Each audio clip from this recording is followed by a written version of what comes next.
You said before that potentially through this, people could be more productive and lead less staff. What staff do you think are the most vulnerable in different industries right now for what this is going to do in the next 12 months? Cool, that's a tough one. Definitely creative writers.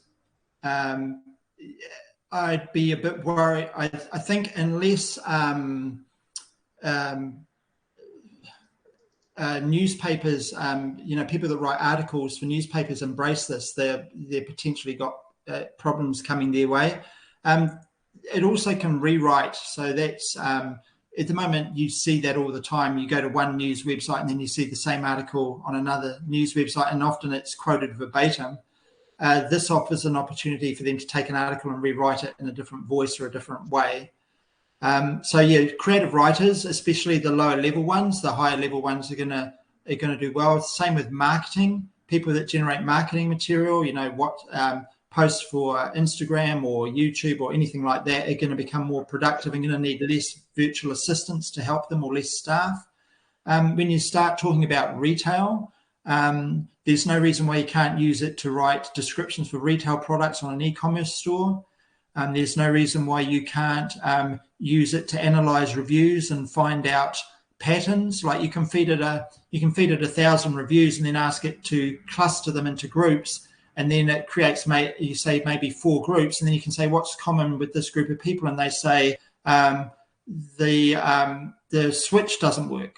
And then you discover something that you may not have seen by reading the reviews yourself, and that's because it interpreted the 1,000 different ways people said the same thing and came up with that kind of idea.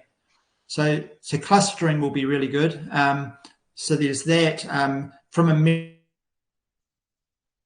point of view, if they can train a model that can be trusted, nurses will have a lot of the workload taken off of them, especially initial diagnosis of a problem.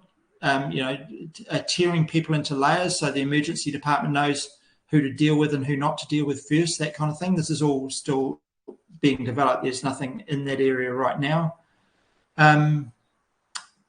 Teachers are going to struggle with students, because students are going to, if they continue to use it, they're going to become lazy.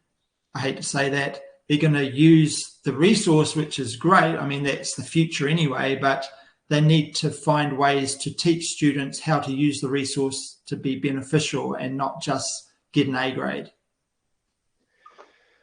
Jingle bells. And it's coming, it's happening. I even know that there's been drama so far with, there's been a couple of teachers that have got proof that their students have been cheating, but they can't do anything about it. It's like, what do you do? So then the kids are like, if I had to work 12 hours when I'm 16, 17, or if I can just chuck it in for 2 minutes and I'll be off to the races, I know what I'm going to go do.